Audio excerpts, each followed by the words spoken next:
So it's been about 4 years since we did our trip to Paris, and looking back at the photos, I feel like I could have packed so much better. There are things that I could have done differently. There are outfits that I could have worn that I don't understand why I did. So today we're gonna look back at everything that I did, what I packed, and help you not make the same mistakes that I did when it came to planning for my first trip to Paris.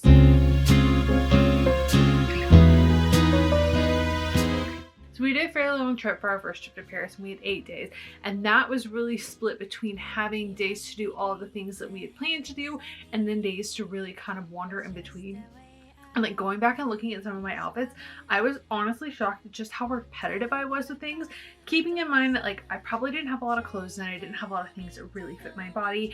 I didn't plan for the weather properly. So Paris is notoriously rainy in the fall, and this was not something that I expected or even comprehended in the full capacity. Like, I don't know if I didn't check the weather or what I was thinking. I'm also not that great with figuring out how to plan for outfits when it's below 60 degrees in temperature. It's something that I'm still learning to do, but it doesn't really happen that often in Florida, so my brain just kind of ekes that out every single year, and then I forget what I'm supposed to wear when it is less than 60 degrees. Now for our travel day, I'm pretty sure that I wore something that was like a sweater and some jeans, something really basic. Would not do the jeans again. Mainly I wanted to make sure that I had some kind of compression socks going on. So I know for our flight back, I wore the oversized shirt that I bought from Disney, which I still love and wear. I think I've like filmed in it recently, and a pair of Spanx leggings. I lived in those leggings quite a bit during this trip, and those are really nice because you want the compression. You want to make sure that you're not like swelling, that your circulation is really great. Compression socks are pretty much a staple. They're always in my bag when I traveled. So for our first like full day there, meaning we got in, we went to the hotel, we didn't plan to check in early enough. Is one of the things that I would put as a tip, is to make sure that you are planning to be able to check in as early as possible, especially if it's your first international flight. If you've never really done like the overnight situation, you want to make sure you can get in and that you have a place to like comfortably rest, especially if you don't sleep on the plane on the way there. I do have all of the tips and tricks and like blog posts. I will link those down below. But for our first like evening out, I wore this classic Free People sweater and a pair of Madewell jeans. I don't think I got in the Abercrombie Curve Love jeans yet, and these white Topshop boots that I've had for a few years. This was fine. I kind of repeated variations of this throughout the trip. I think I only had a few pairs of pants, and I really just kind of kept with the options that were comfortable and seamless for me. Like, I saw this happening multiple times, and this outfit was just, it was enough to get us through dinner. We weren't going anywhere fancy. It wasn't too cold that night. We were really just kind of, I wanted to hit up some of the pharmacies. I wanted to hit up some of the gluten-free places. We really just wanted to explore and be in Paris. Also, we took Ubers everywhere, which is great because I wanted to actually like spend my time looking at everything. So this outfit was really simple, basic, functional. For a travel day, I have it in my cart now, and there's the most gorgeous set from Spanx that I feel like really gives that like chic, easy vibe. I love a travel outfit that is completely wearable and functional whenever I get to where I'm going. So like if I'm in the car for a couple of hours and I can wear something that's comfortable but it's not going to be really wrinkly, if I need to like directly dive into stuff and I don't have time to dig through my wardrobe or steam things or make sure things that are like really easy and prepped, like I just kind of want to be able to jump into the thick of things, this is a great set for that. And it's really comfy and chic, and it's also got enough pieces that you kind of break it up if you want to wear the pants later while you're chilling in your room. If you want to be a little bit more casual and put the zip on throughout the day, this would be my go-to travel outfit for the way there. And on the way back, like I would totally wear it in like a short skirt and then put it back in my bag and wear it again, especially if you're throwing a tank top underneath it, because it's really easy to adjust to the temperature. If you're traveling like I am, where it's typically a lot warmer and then it's going to be like a 20 to 30 degree difference wherever you get there, you want to be able to kind of accommodate both ways. So our first full day, we did Versailles and Monet. We did a full tour and we got on the bus, I think right outside the Eiffel Tower, and then we went to Monet's garden, did the walk there, took the bus again and went over to Versailles, did the walk there. We did quite a bit of walking. Monet's garden, we had a bit more time to sit because once we walked the garden, it was really rainy. Again, this is kind of the note that I would make, and these are the things that I feel like I would wear differently now. Is I wore this outfit last year in the like middle of December when I was in Atlanta and we were doing our usual Christmas stuff, and it's these leather leggings, Abercrombie cardigan paired with this puffer top from Petal and Pup, and my like go-to Strathberry bag. There are several elements in this outfit that I feel like are key for anything that I would want to style for this trip if I could do it again. Number one, having a crossbody bag.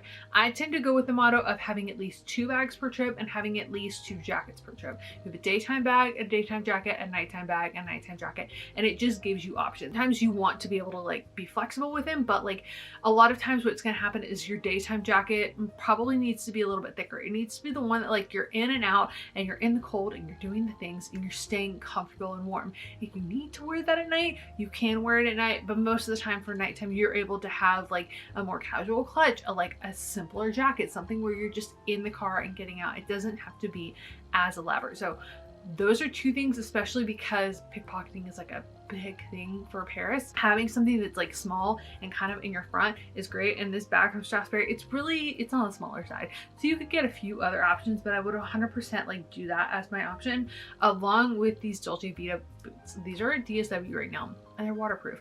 And I love that. I love that they're cute, they're chic, they're like gonna be something that you could do with this particular outfit if you're doing like a leather legging, but also I think like a nice cute leather skirt and some tights and a sweater is also a great outfit. And you could get these in a dark color and wear it with that, and it's still gonna look really nice, really chic. It's not gonna like cut you off at the legs. I am a shorter girly. We talk about this a lot on the channel. Want to be able to have options that like kind of give your legs the length and don't really like chop you off, especially if you're somebody who is more pear shaped. And these boots are at the like perfect height for that, but they're probably not too much of a heel, and I am normally a heeled girly, which is why for day 3 you will see the fact that I am wearing jeans and in either my red top or my like jacket. I can't remember.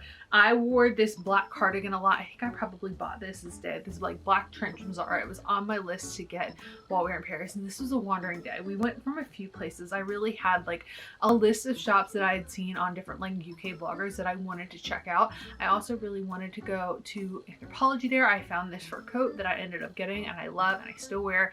Makes you the best story when you tell somebody that's drunk in an elevator that you bought your fur coat in Paris. Makes you instant friends. But I really kind of wandered around in like a black jean, a long trench, and then like this red Anthropologie top. There was no issue with any of these outfits. I do think I would probably style less jeans. Like now my style is a lot more dresses and easy layering kind of a vibe, and I think I would probably do a few more sweater dresses and tights and boots as my options over jeans, just because it's probably a little bit warmer and jeans tend to be just a little bit more not as chic as I feel like my Parisian vibe is, but you can totally wear them. There's like no issue with that. It's just personal preference. But for day 4, we did the catacombs in the morning, and then we did the Eiffel Tower in the evening. Technically, we were supposed to do the catacombs, and I put the wrong address into the GPS. But for this particular day, this was the day where like you could wear whatever we wanted to wear during the day. Like there wasn't going to be a big issue with whatever we were doing then, but that night we were set to do like a boat tour on Seine, like a champagne tour, and then to go up on top of the Eiffel Tower. And this was the night that we really wanted to dress for warmth, so that was why I bought the fur coat. So really having like something that can actually keep you warm and functional. I always really like to travel with some kind of options just for layering, because if nothing else, it's not as hard to pack like a scarf and a pair of gloves and maybe a simple hat in your bag as it is to pack like bulky sweaters. Like you can add in a little bit of warmth easily, and that was something I didn't do. And we ended up going to like end other stories. We went to a lot of shops that afternoon, just kind of finding the pieces to keep us warm for the rest of the trip, because we had underpacked so much at the beginning. So day 5, we did a Louvre tour, and then we did Moulin Rouge that night, and we did the dinner at Moulin Rouge before. I have a full like itinerary that breaks all of this down along with all of my tips and tricks and everywhere we stayed and like all of the details of anything you need to know. I will link it in the description box below. For the Louvre tour, it was a lot of walking, and I think that that's the same thing with Versailles, more so with Versailles. Versailles had cobblestone, and I wore like flatter boots, and I was fine. My feet definitely hurt at some point throughout the day just because it wasn't exactly like I was wearing the most comfortable shoes, but I wouldn't want to wear anything too tall or too like that I didn't feel stable in. The actual shoes that I wore in that outfit, I would never wear to Versailles. I would break my ankle so quickly. The Louvre was a couple of hours of walking. It wasn't too bad. It's worth 100% to do any of those things with tour guides, because you get to the front of the line. Like you automatically get in just because of the way they have like tourism and all of that set up. So we were in, we did all of the things, we were really easily guided, and then we can wander from there. So it wasn't too bad. I did wear chunky boots that day. I wore my spiky like Sam Edelman boots, and I love those shoes. Got lots of compliments on it. We'd do it again, but if you're somebody who goes for comfort, that's going to be something you're going to be mindful of. But for Moulin Rouge, I did this video once, and I actually said that I would wear like a slip dress and, you know, whatever jacket. I'm actually thinking back, and I wore a slip dress. I wore a slip dress before slip dresses were actually good again, and I was dying to get my hands on one, and I had to wear like a classic slip that I bought from Victoria's Secret. It was too big, that wasn't the right size, but it was fun. I think we shot some photos in the hotel before. If I can find them, I'll pop them in this video. I would do that again. I have a whole video on how to style slip dresses, and I really feel like a slip dress and like an oversized blazer is the perfect vibe for the evening. Like a good shiny shoe, silky shoe, like sparkly shoe, whatever moment you want.